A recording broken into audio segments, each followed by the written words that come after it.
So it's like, okay, you've got to deal with all of this crap. It's all been building for a very long time. And now we're in this acute period of time where everything's disrupted, everything's destabilized.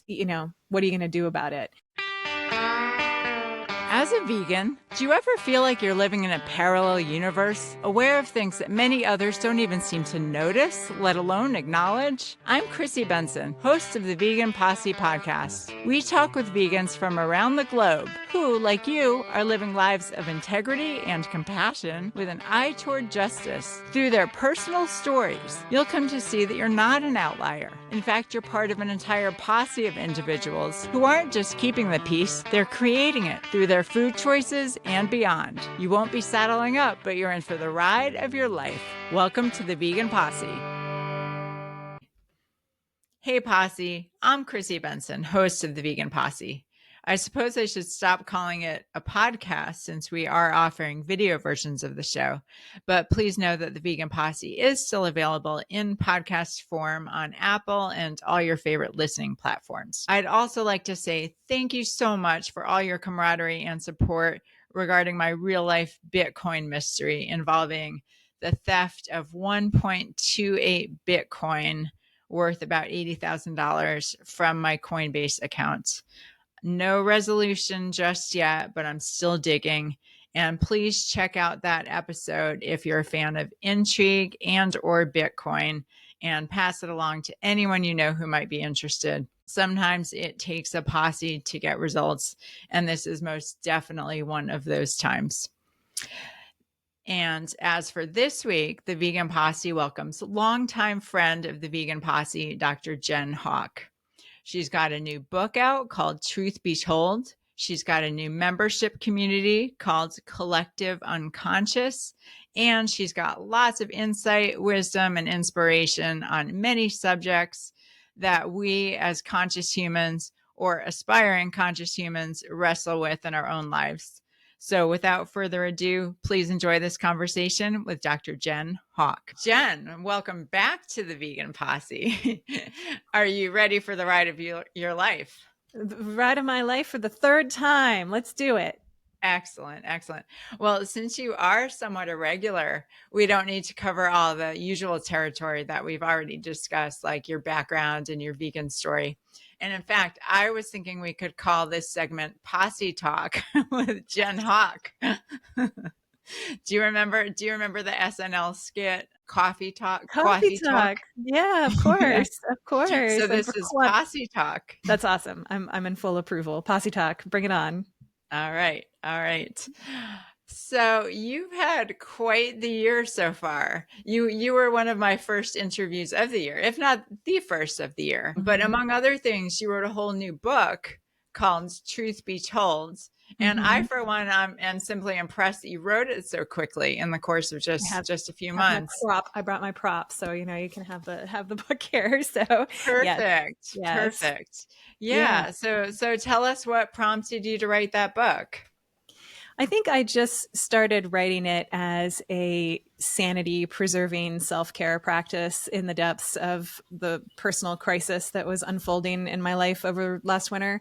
I just had a lot of things kind of crumble and go wrong all at once. In the book, I call the whole period of time, the shorthand is the Crappening. It's sort of just this confluence of forces in my life and things happening, some of which were out of my control, some of which were more under my control. It's what the mystics call a dark night of the soul. It was just this really rough period of time. And I always have written, pretty consistently as just a general practice to sort out my thoughts and to figure out what I'm doing and where I'm heading in life. And at some point, I just started to collect it into something that was more of an organized kind of format, and it turned into a book. So once I decided it was going to be a book that directed the intent of what I was writing every day. And it kind of just was a book that needed to be written. It probably the whole thing was written within a 3-month or so period. And so it was very much an intense kind of, this must be born into the world, whether you like it or not kind of thing. That's amazing. What was your writing process like? Were you writing, The whole day? No, no, no. So most days I would just have a designated period of time for, sometimes I would do it. This comes from my dissertation days where I will play around with different metrics for how to allocate time and words for writing time. So sometimes it works better for me to say, okay, I'm not getting up from the desk until I've written X number of words. And sometimes it's better if I'm going through a really difficult chapter, I don't quite know where it's going to go, or it's really more of a time where I'm organizing thoughts more than writing. That's a time based period of writing. So, okay, I'm not getting up from the desk until I've sat there. Even if I'm staring at the blank page, I will sit there for an hour before I'm allowed to do anything else. So I sort of toggled back and forth between those with a lot of days where I didn't manage to fulfill the requirement, obviously. But typically, if I am engaged in a writing project, I assign myself micro tasks that fall into one of those two categories. I don't like to mix them. Mm-hmm. Mm-hmm. And a lot of people listening probably know some of the things that were going on for you, in Mm-hmm. the time period before the book. But why don't you, like, what were they for the people who aren't familiar with your personal story? What was going on?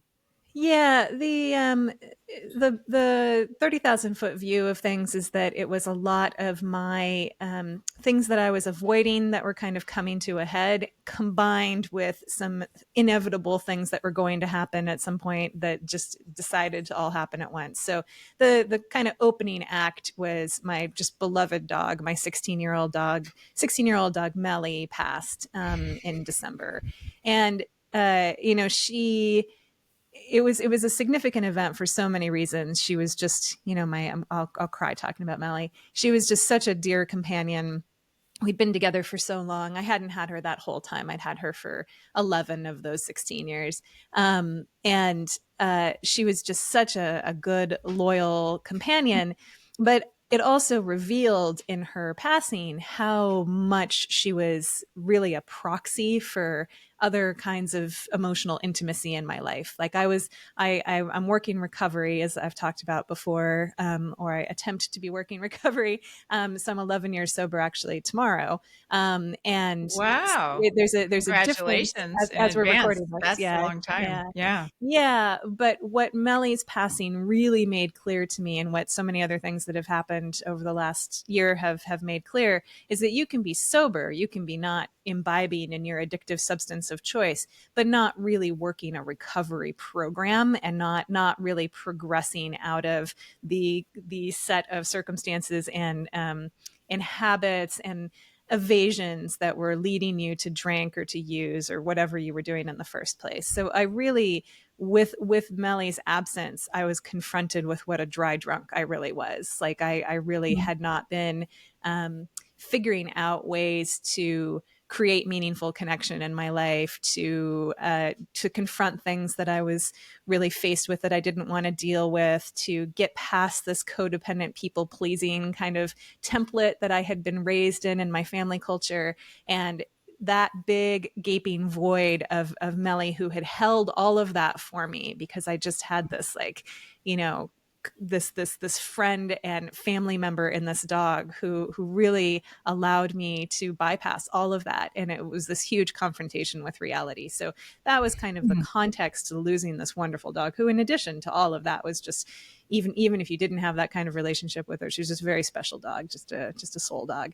And then in a double whammy, just over a month after she passed, my other senior dog passed. Both of them passed very suddenly at home. Yeah, just over a month after Melly passed, my other dog Motown passed, and I had him since he was a puppy. He was a little bit younger. He was 14, and had just spent my entire adult life with this dog. And both of them were senior dogs. Both of them, neither of them were at death's door. Motown had some health issues that I knew were kind of gonna, not he wasn't gonna live forever. I had accepted that with him.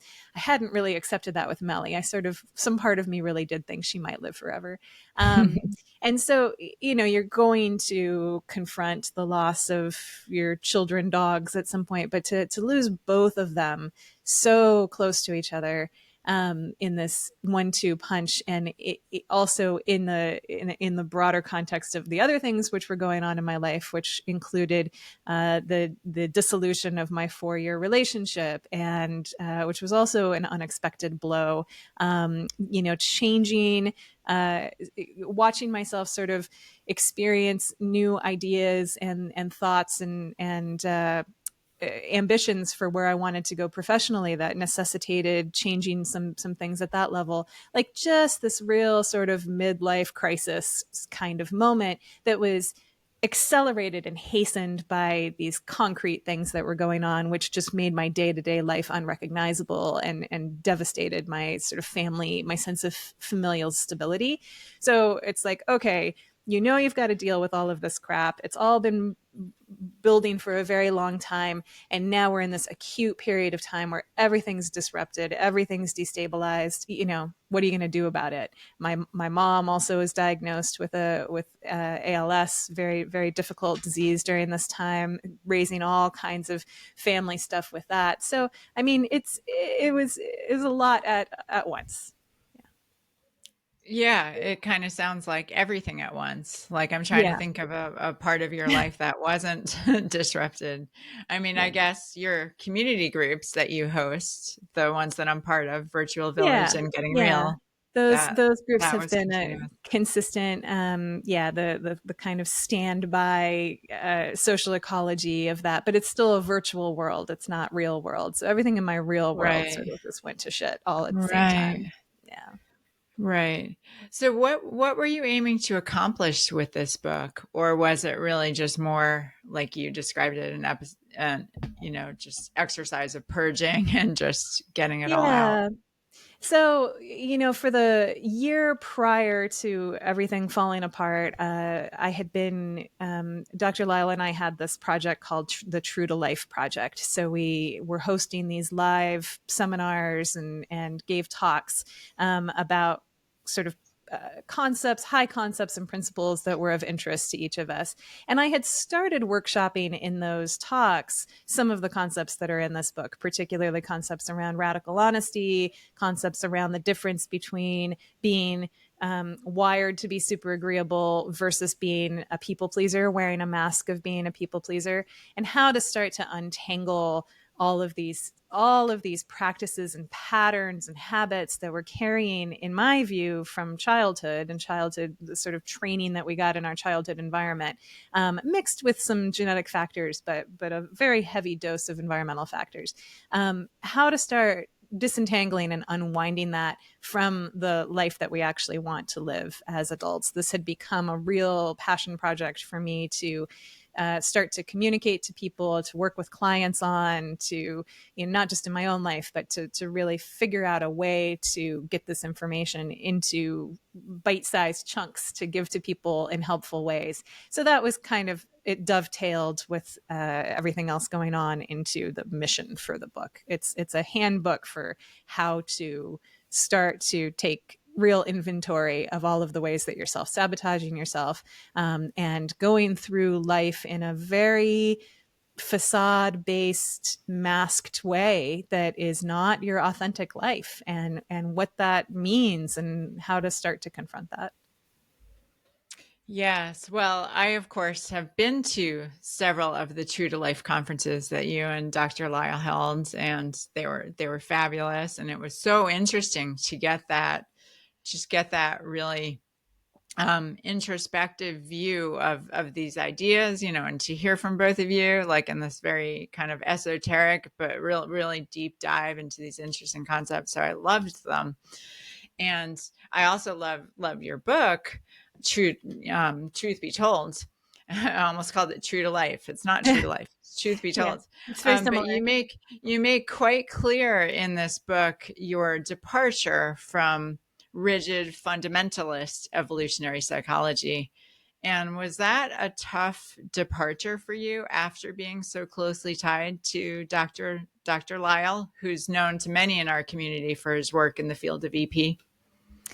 Yeah, I mean, it's not something that happens overnight. So, and it also, I just want to make it clear, and I try to make it clear in the book, and I've tried to make it clear in other places as well, that as I sort of am expanding into more of a, there are various names for it, but in an environmentalist worldview, like the idea that what happens in childhood really can shape us and shape our issues later in life.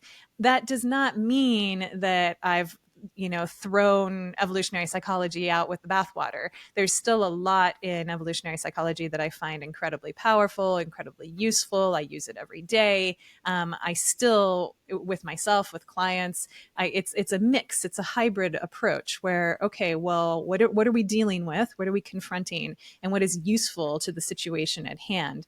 My problem with the really, yes, sort of evangelical Santa Barbara School of Computational Evolutionary Psychology, which is really just a narrow piece of academic evolutionary psychology. So if you take a deep dive into the literature, you'll find people who identify as evolutionary psychology researchers and clinicians who have differing perspectives and still are under the big EP umbrella. They just aren't necessarily coming from this, what we call the computational or the Santa Barbara School, which was informed mostly by John Tooby and Leda Cosmides and made most famous by people like David Buss, Steven Pinker, these names that'll be familiar to people who have listened to Doug's work or my work that has drawn on those concepts. That is the section of evolutionary psychology that's also most married to behavioral genetics. Behavioral genetics being sort of the science and research of how DNA makes us who we are, whether that's IQ or personality or other traits that we might manifest, and the claim that those are primarily driven by genetic factors rather than environmental factors. So my main problem is just this idea that it has to be all or nothing. I really don't see why it has to be all or nothing. I can see really great uses for EP concepts, and I have no interest or intention of throwing those away. I just want to incorporate them into a bigger bucket, a bigger umbrella for how to approach the problems that we're dealing with in life, particularly problems related to changing things about ourselves that might be really not serving us, things that we can recognize are not springing from some essence of who we are, but that are an adaptation to a childhood situation that we kind of haven't been able to turn off and to get away from in adult life. So it's a blend. It's a mix. Yes, and of course, that makes total sense to me because, as you know, I love EP and have found it a game changer in terms of understanding myself and how the world works in general. But as you and I have talked about many times, one area where I do deviate from that version of EP is in regard to how the past and particularly our childhood does Yeah. affect us. And, maybe I would have ended up having the same issues or emotional upheavals if I'd had, a different family experience growing up. But it really seems intuitively to me like certain things have affected me and caused me to develop those coping mechanisms that made sense in that family system or particular environment, but that don't serve me out in the real world today. And yet I have a lot of trouble letting go of those behaviors. So, it's so tricky to distinguish what's my actual personality per se, which I do believe is genetic. I have a Mm-hmm. certain temperament and orientation in terms of my personality, but it can be really tough to distinguish what's my true personality and what's a dysfunctional coping mechanism that I picked up along the way. Exactly. So Exactly. tell us how the practice of being honest can help with that Yeah. process of just untangling everything. Yeah, yeah. Radical honesty is the key. I want to go back to you just said something that's so important though, which is the it doesn't intuitively feel true that your childhood wouldn't matter.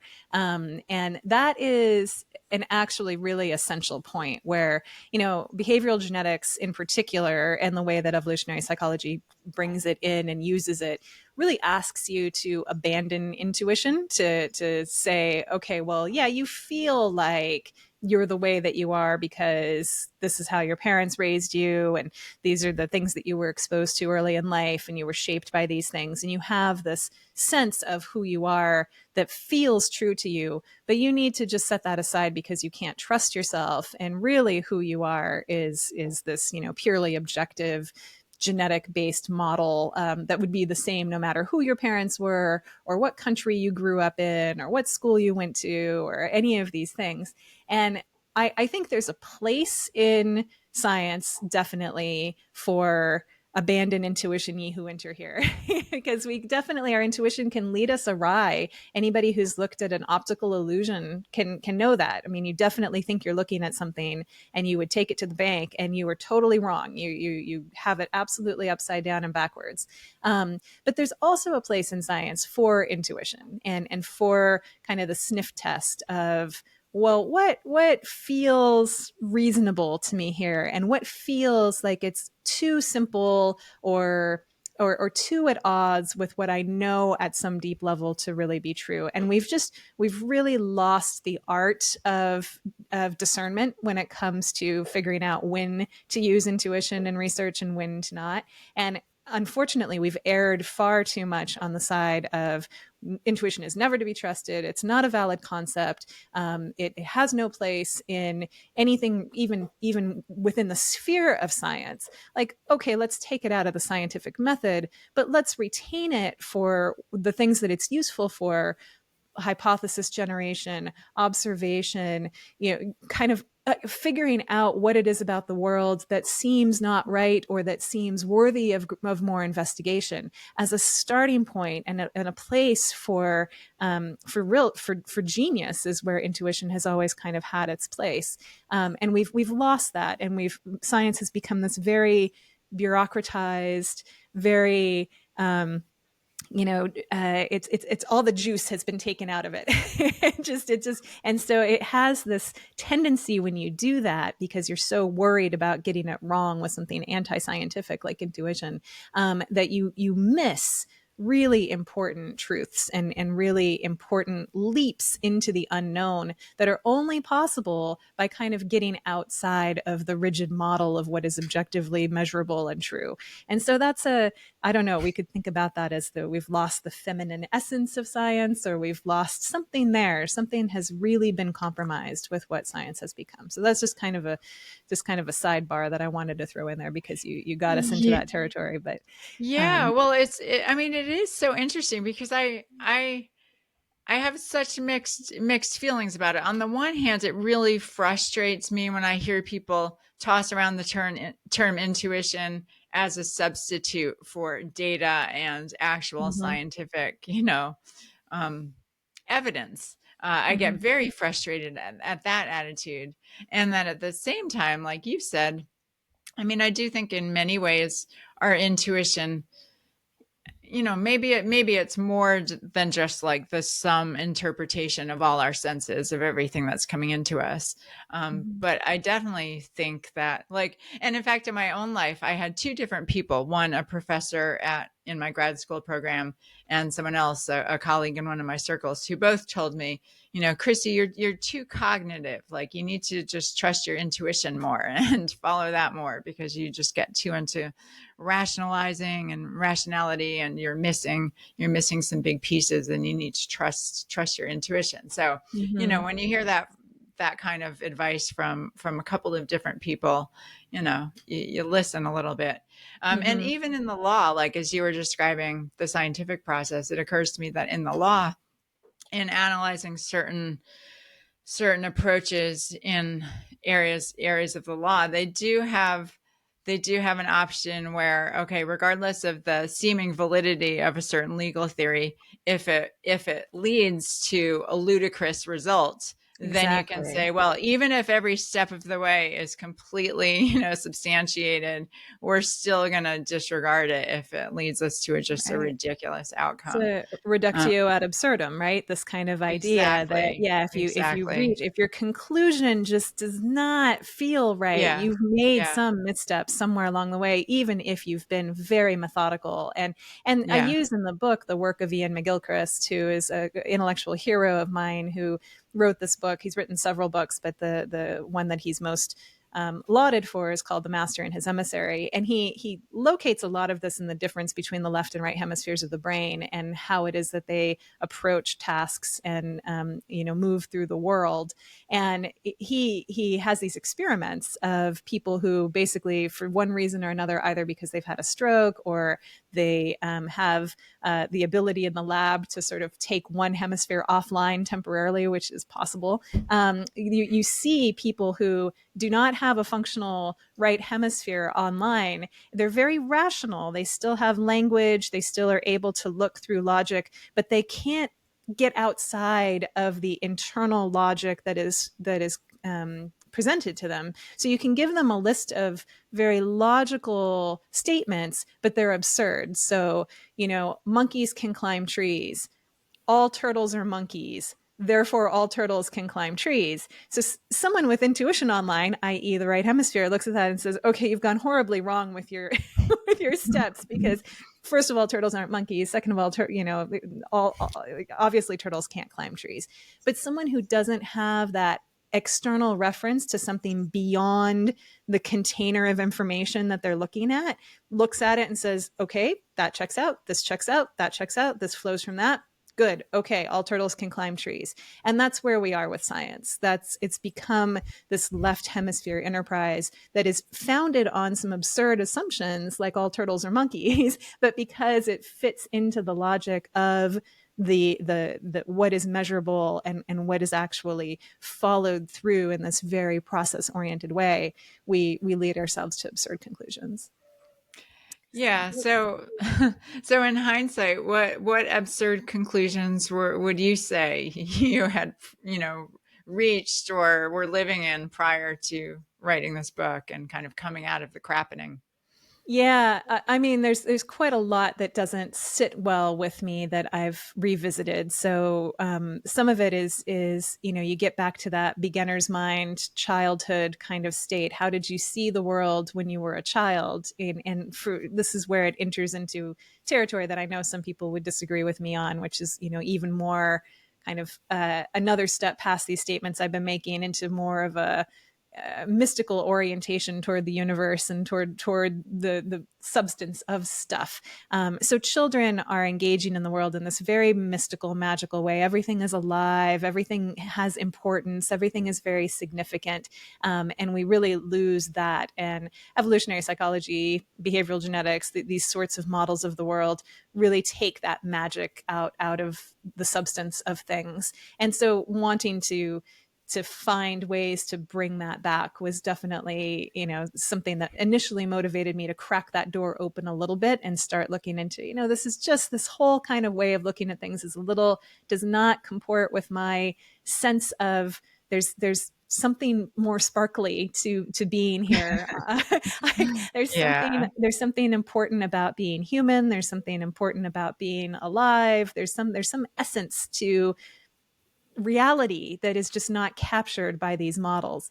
And I knew that as a child, and I've lost it. And so, what kind of other ways of looking at data can I bring into my world to kind of help me bridge these things a little bit?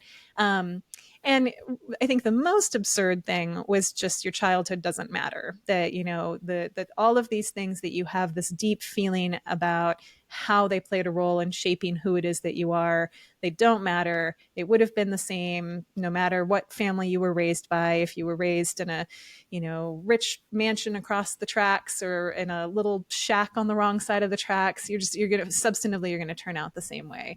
And it just didn't sit right with me. I could see how we got there. I could see how the twin research got us there. But it turns out, as I just did an interview with a major critic of twin studies research, there are quite a few methodological issues and conceptual issues with twin research.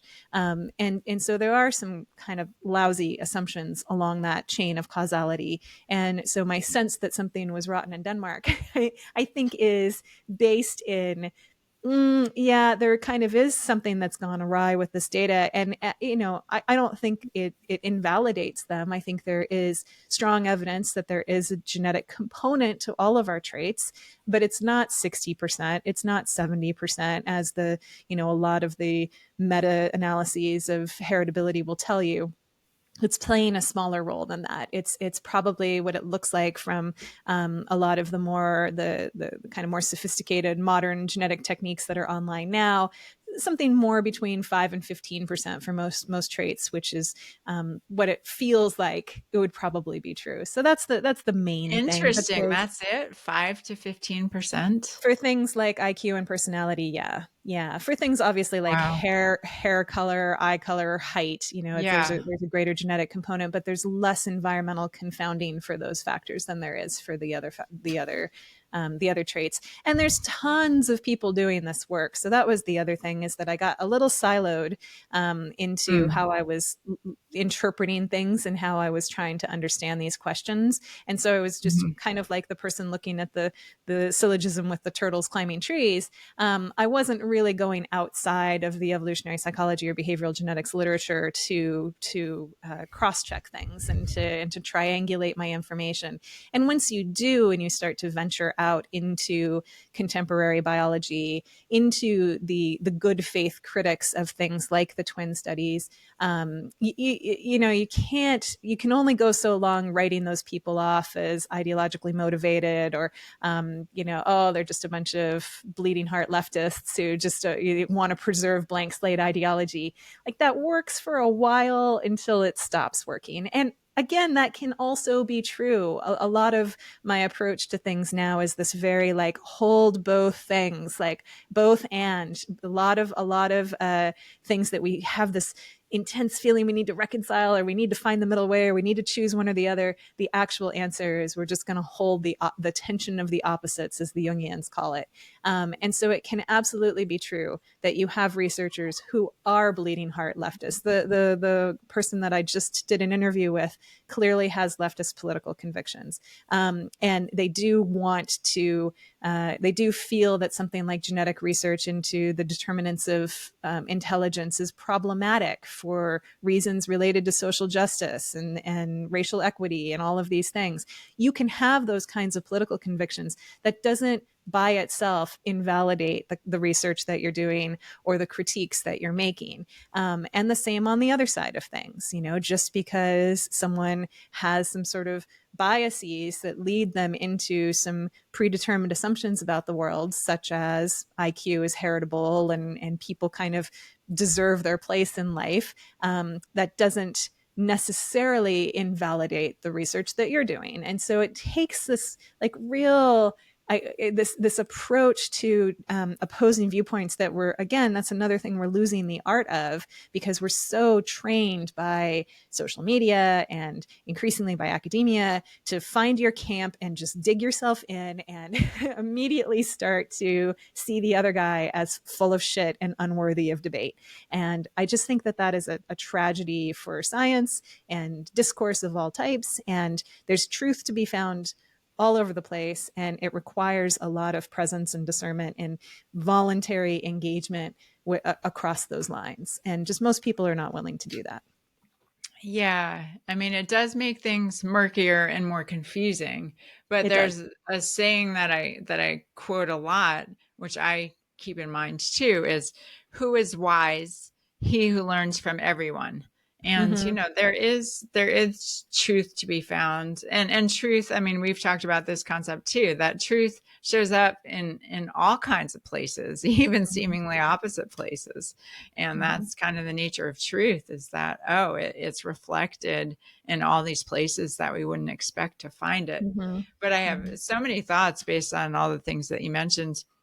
For one, the book Mindset by Carol Dweck, Mm-hmm. she talks about the history of the IQ test and how the Mm-hmm. creator of that test himself did not think, and this was based on his research and based on his whole professional career, he did not believe that IQ was heritable or that it Mm-hmm. couldn't be changed. And that's why he developed the test, was to see Mm-hmm. gauge where kids were in terms of their learning and their intelligence with the aim of intervening when necessary. And, Yeah. that book is full of all kinds of stories where appropriate educational interventions really dramatically changed, how smart the kids were in the classes, to a really You see impressive that in the level. adoption literature. So, adoptees who are coming from sort of a lower SES, poorly educated family, socioeconomic status, poorly educated family, you put them with a higher SES family and you get them into a good school,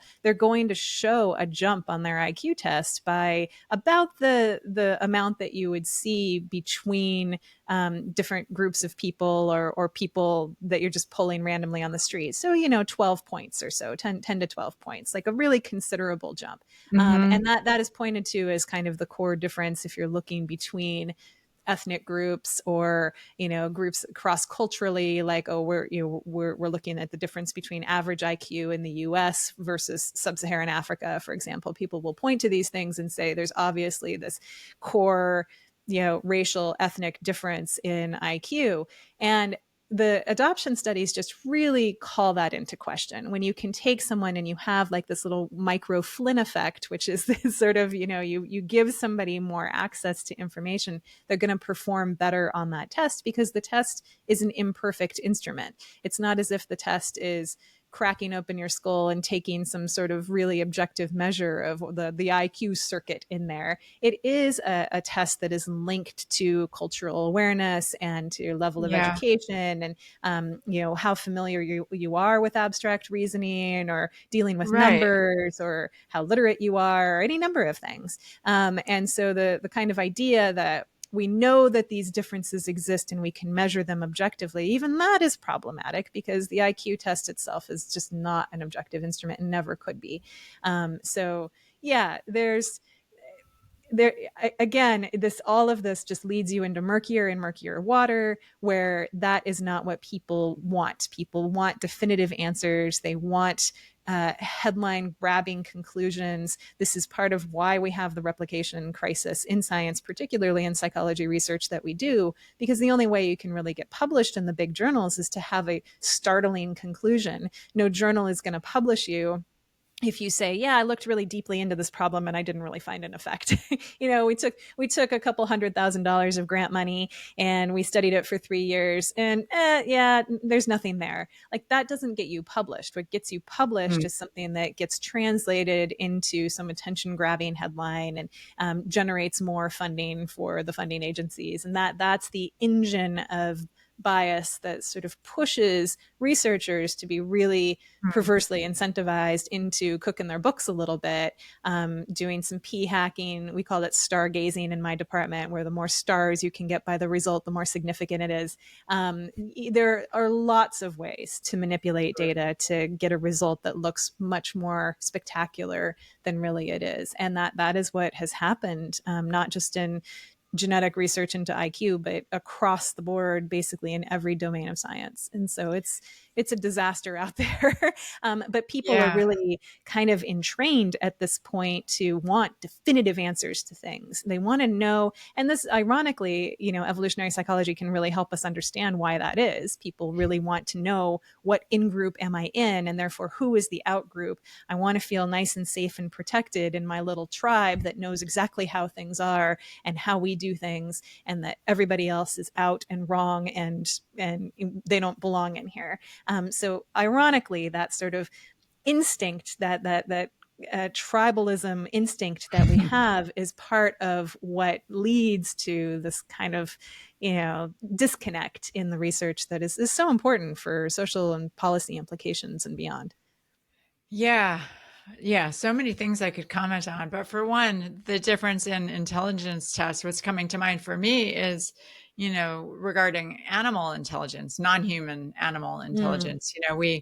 We always talk about, just as a matter of fact, how we humans are the most intelligent animals, and everyone in many circles just takes that as a given. But of course, all our intelligence tests are based on human intelligence, human Right. types of intelligence. They're not based on Right. sonar abilities or, Exactly. directional capabilities. Yeah, it's pretty funny. And so that makes total sense that, testing people in sub-Saharan Africa, Mm-hmm. on an IQ test that we Westerners have come up with, Mm-hmm. like, sure, Mm-hmm. sure, we're going to be better at that one. And then there was a book that we read in our EP book club. I can't remember the name of it. You probably know it, but it was one considering differences among races and evolution A in troublesome different parts of the. inheritance. Yes, Yeah. yes, that Yeah. was By it. And Nicholas Wade. Yeah. honestly, I don't know if I ever actually finished that book. I kind of lost, like, it was interesting. I found it interesting to begin with, but I reached a certain point where that was a case of almost the absurd result thing, where I was kind of like, what, Mm-hmm. even if this is true, what are we supposed to do with this information? Like, I just didn't really understand what Mm-hmm. purpose it could serve, Mm-hmm. other than a really troublesome, troubling one, Exactly. Exactly. And involving that's racism. often, Yeah. I mean, you'll hear that as a criticism that's leveled at genetic research into IQ all the time. Specifically, the sort of whole, yeah, that whole field gets that pushback a lot. And what the what people will tell you is, well, it doesn't matter what purpose it's for. Don't you want to know the truth? Don't you, like, are you going to be such a Right. sensitive little wilting flower that you can't handle the truth? And so it kind of turns itself into this signal of strength and conviction, and like, I'm willing to face it even if it's gnarly and has bad implications. And that is a powerful signal to bring on board for yourself, to convey to the world that you're this kind of rogue.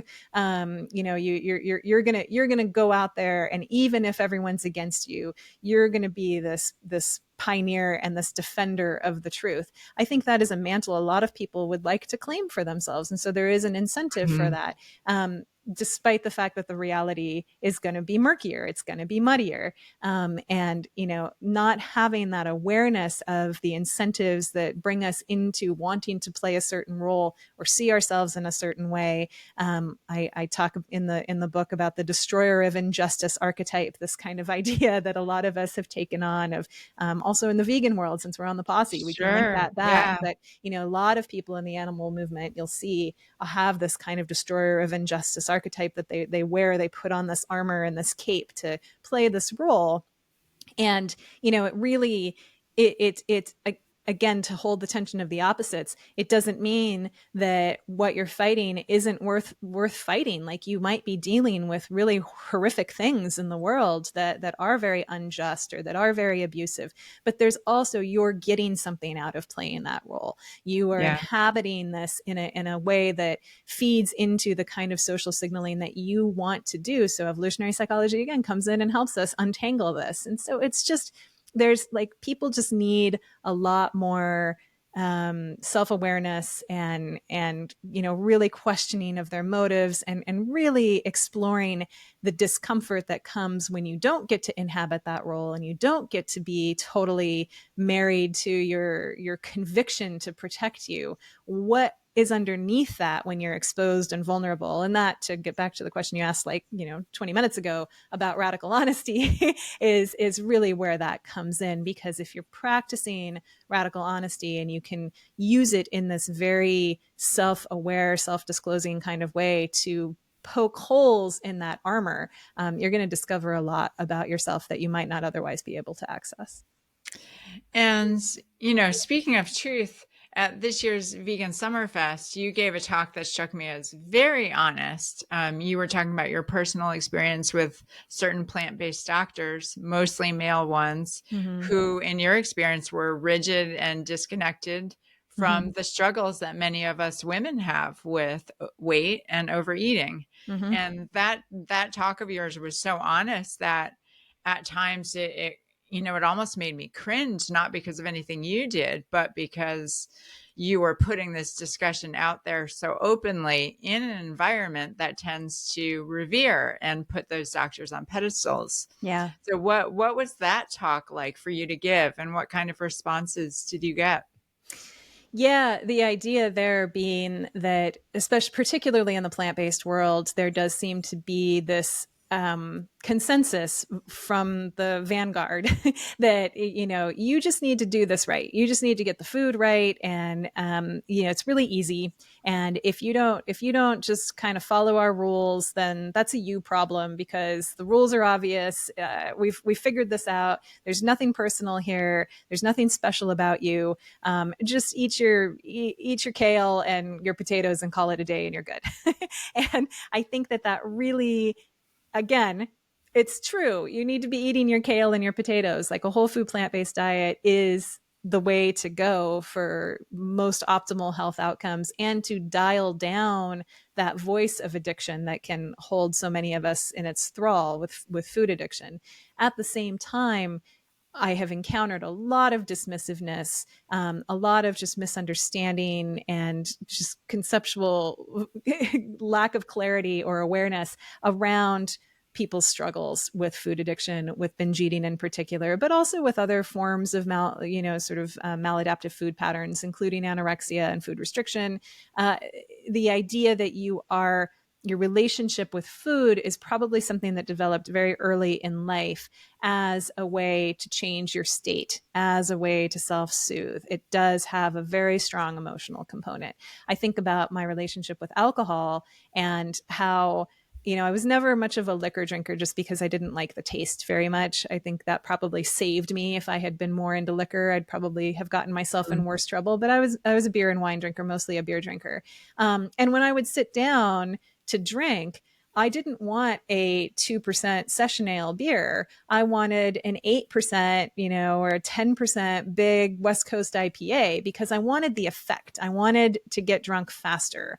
And if I had been able to tolerate liquor, I would have gone for that. That's why most true alcoholics wind up going to liquor because you want to change your state. You want to do it as quickly as possible. If I'm going to drink session ale, I'm going to be peeing it out before I get to have the effect. So it's the same thing with food. We live in this incredibly hyper normal, super normal, hyper palatable processed food world. That food gets you that effect much more quickly and effectively than something like a big pile of potatoes is going to get you. You may never even be able to get there with whole natural food because you're just going to fill up on fiber and water before you can really change your state and self-soothe in the way that you want to. And that is what makes that diet protective. But with the availability of processed food in our environment, the desire to do that becomes so much easier to act on and so much more effective. And that is just a missing piece of the way that so many of these plant-based docs look at the world and make their recommendations to the overwhelmingly female clientele who is coming to them for help and for advice. So there's this real power differential. There's a lot of like just outright misogyny, which I talk about in that talk. I relay the anecdote of being at one of these events and hearing one of the most well-known vegan doctors basically in this very contemptuous, dismissive tone be like, why do these people eat so much food? Like, why are they so obsessed with food? What's the, like, why can't they just like not care about food? Like, I don't care about food, basically.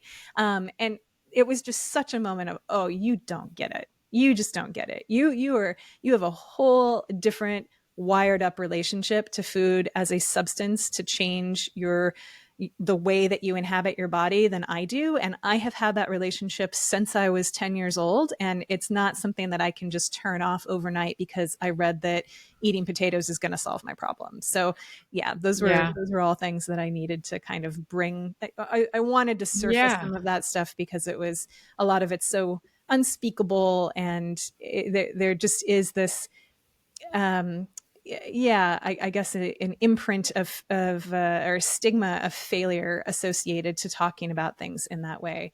But I mean, I had a lot of people come up to me or write to me afterwards that it was really important to them that I talked about that and brought up those issues. And I think it made a difference for some people, which was the goal. So. Right, right.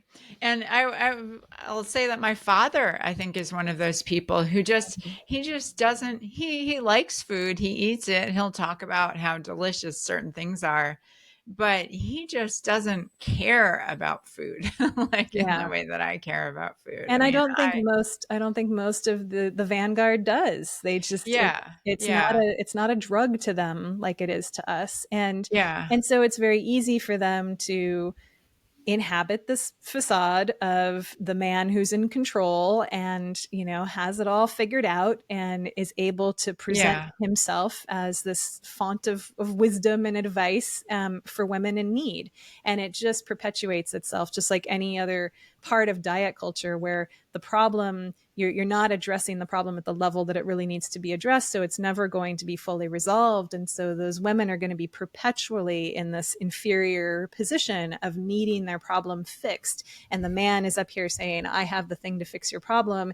And if you don't get it right, you just need to go through the cycle again. And so this hamster wheel of, servitude perpetuates itself pretty yeah. definitely. It's really interesting. I mean, I have heard, Dr. Doug Lisle and I believe Dr. Alan Goldhammer as well, just talk about how even after they released their book, The Pleasure Trap, years ago, they gravely underestimated the power of the pleasure trap. Mm-hmm. But even the way they say that, it's just like this very scientific, detached way of framing it, Right. that Right. it's hard, that it's really, really hard. But shifting gears a little bit, I just really love that, as an outsider, as a witness, I just love seeing you just really come to terms with and embrace, your sense of magic and mysticism. And, because I got the sense that for a while, it was sort of this, almost sheepish disclaimer. Well, I've got this mystic chip Yeah. and, like, oh, that's just my mystic chip talking. And, to just expanding and recognizing that, oh, some of the greatest thinkers and most, educated, intelligent people of all time have embraced this concept of the unconscious, of the mystical and the magical. And we all want magic in our lives. Plenty of Mm-hmm. scientists talk about that sense of wonder and awe Mm-hmm. that they experience. So, yeah, there's no good reason we should have to lose it. And, arguably no scientific reason that we should have to Yeah. lose it either. But what I do want to mention is in your book, Truth Be Told, you really make out this process of radical honesty and just truth telling to be so painful and so gruesome and so miserable. So is it really that tough and that bad? I think if it's not painful and gruesome and miserable, you're not all in with it. Because really what I'm talking about with radical honesty, and this comes, the phrase radical honesty comes from Brad Blanton's book, Radical Honesty. That's kind of, he's the first to trademark that phrase. So I'm not using that in the way that he uses it, but it just to reference back to it. The idea is that you're reporting out loud all the time what's going on with you. So I think sometimes people hear radical honesty and they're like, well, I don't lie that much. Like I'm not going around lying to people. That's not what I'm talking about. I'm really talking more about self-disclosure, and when you feel that instinct to not share something, to share it anyway. And this is strongly informed by time and 12 step. No matter how poorly I've worked recovery, I still have picked up a lot of wisdom from it along the way. And the idea in 12 step that you're only as sick as your secrets. Radical honesty is much more about spilling your secrets than it is, not telling mistruths to people. Obviously, we don't want to be misleading people and manipulating people with lies. That's like stage one to being honest with ourselves. But stage two, which is the much more difficult stage and is an ongoing practice throughout life, is to be in this state of disclosure that is, yeah, it's going to look cringy sometimes to people, or it's going to feel like, oh my God, stop oversharing. But for me, the threshold to share is when I don't want to share. It's when I feel defensive or protective about something because, oh, if they knew that, they'd judge me in a certain way. And so therefore, I can't have it out there. That is just a big tell that I need to fly that freak flag. And it Mm. needs to be out there because I don't want to be carrying that around with myself and protecting it with some layer of facade and some mask in the world. Like, oh gosh, yeah, it's just my mystic chip. That is a role that I felt that I needed to play to be accepted by people, because the sort of truth of who it is that I am is I'm somebody who has one foot in the kind of mystical world. That doesn't mean I'm sitting around, reading my horoscope to decide what I'm going to wear that day. But it does mean that I have a lot of open questions about the fabric of reality and the nature of consciousness and quantum physics and all of these things that fit under that umbrella. That's just very true. It's always been true for me. And my whole adult life, I have wanted to be accepted by a certain echelon of the intelligentsia that doesn't have a lot of tolerance for that kind of thinking or that kind of openness, whether that was in my dating life or my work life or anything else. And so it's like, keep a lid on it. Don't share it. Don't make it, as much of a feature of your daily life as it really wants to be. It wants to come out. It's going to keep bubbling out. You cannot suppress this successfully.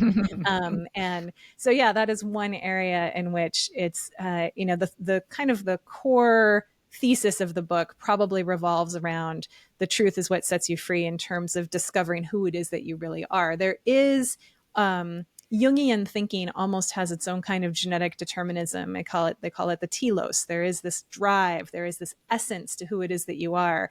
You're a certain kind of seed or an acorn that is going to grow into a type of plant or a type of tree, and you don't know what that is, but you just need to get out of its way and let it fully express itself. And you don't have a lot of choice or negotiation around that. And so much of us spend our entire lives being in suppression of some part of that essence because we don't think it's going to be acceptable to the people who are closest to us. And so we want instead to make ourselves more pleasing to those people. And that is just this incredible state of self-denial and self-abandonment that leads to all of the pathologies that I talk about in the book, that can lead to health problems, that can make us miserable and depressed and anxious, and just at best to feel like I feel really stuck. Like I don't feel like I like my life. I don't feel like I chose to be here. I just kind of feel like I'm stuck and I'm not in charge. So that's the best case scenario. The worst case scenario can be a lot worse. And the solution is to just let yourself to free that essence of yourself, whatever it is. But it's often so buried in the yard that the only way to access the reality of who it is that we are is through disclosure, is through discomfort, is through confronting the collapse of the artifice of the people who want some version of us that we are not. They have to get out of the way first before we can see what's underneath there. Very interesting. So those things are kind of indicators of where we might start this process, the things we don't want to tell people, Exactly. and being willing to lose the people that are holding up that mask Yeah. for The, us. the people in the roles that we're playing to Yeah. please them. Yeah. Which is not comfortable.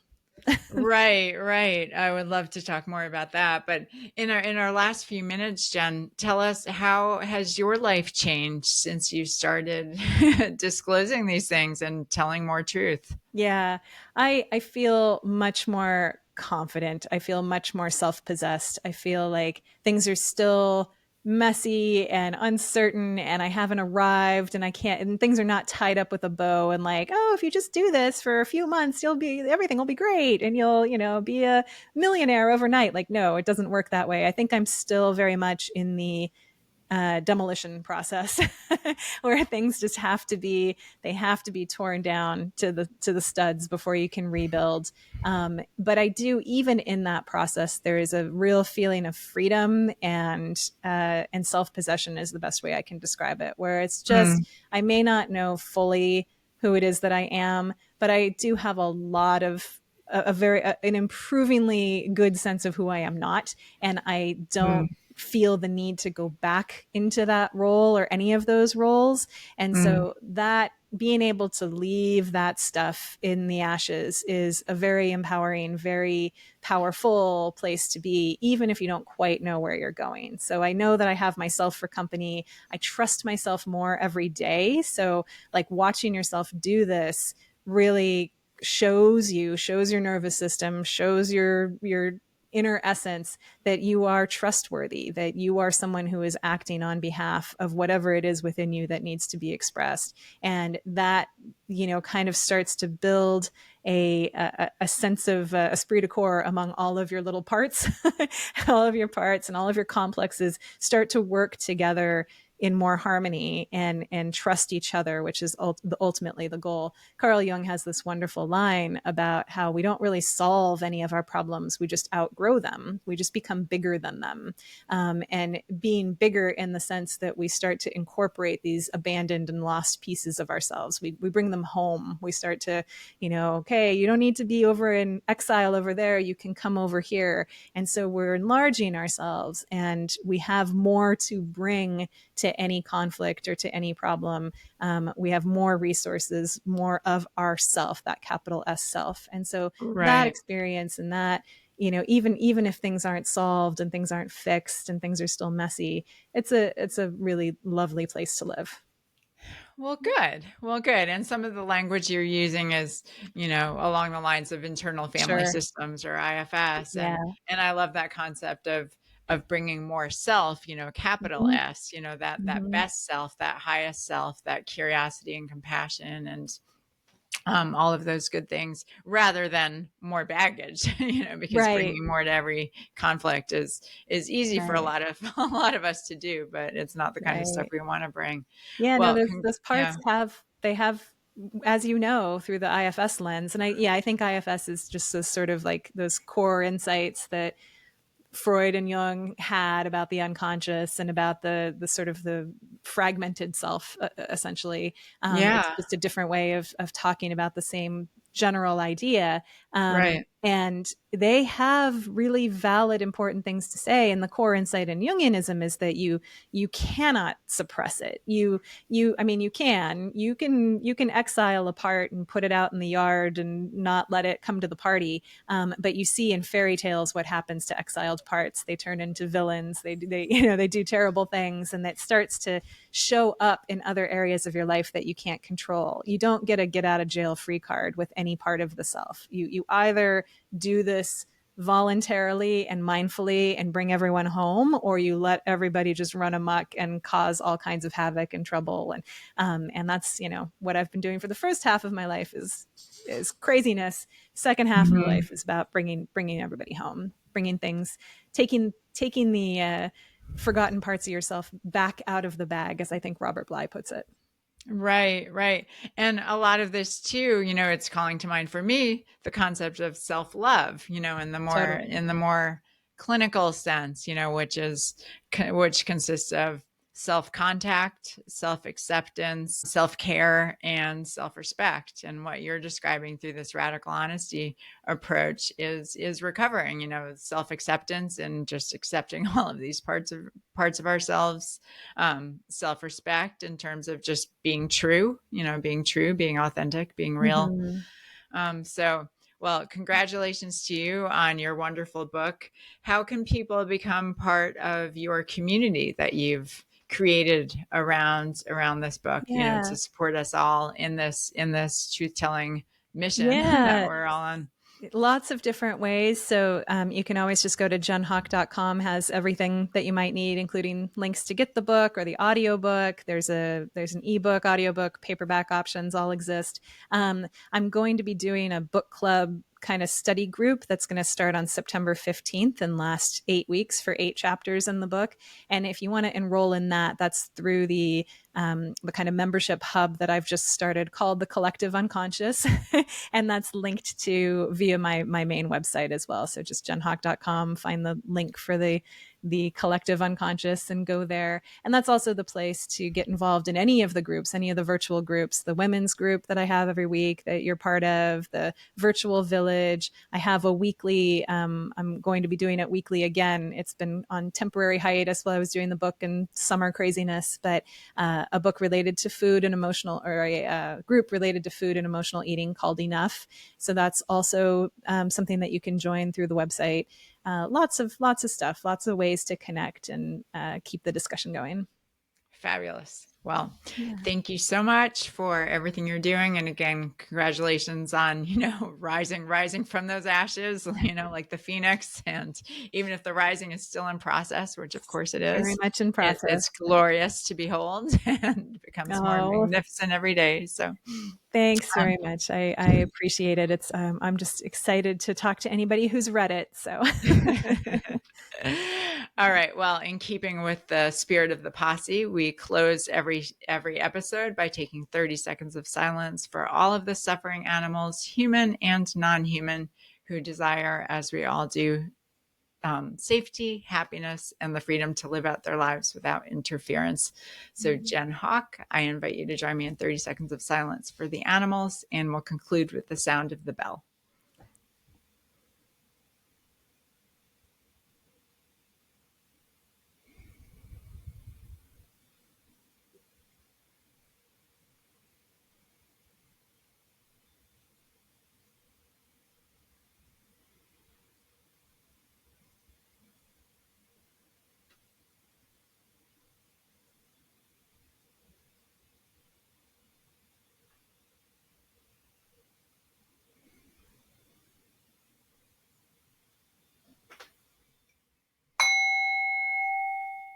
Thank you, Dr. Jen Howk, and thank you, Posse. See you next time. Until then, stay strong and stay true. thanks, Chrissy.